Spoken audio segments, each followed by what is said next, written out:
Oh my gosh, I mean, listen, I think trust is so important because think about the amount of money people are spending.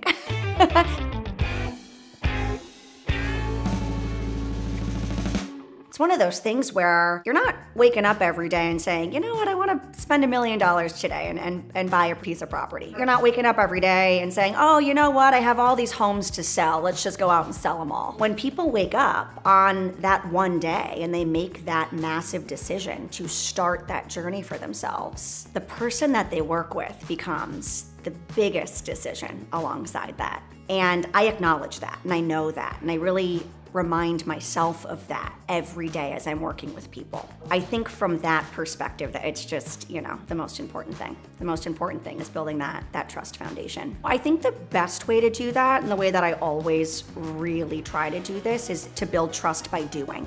I think a lot of agents, especially early in their career, will fall into the trap, which is trying to sell to that potential client just in a meeting while you're sitting down. At that point, it's all theoretical, right? Anybody can sit there and make promises. For me, I really want to, once I start to better understand the overall goals that a client has, I continue asking questions, right? The questions never stop. It's a continuous long-term conversation from start to finish. But I really, really make sure to get people out and doing alongside me very, very quickly. So with a buyer, for example, it's getting out and starting the education process, which is touring apartments together. That's what really allows me to use the context of actual homes to show them my worth, to show them my knowledge and my skill, which allows people to kind of look ahead and say, okay, I'm now starting to understand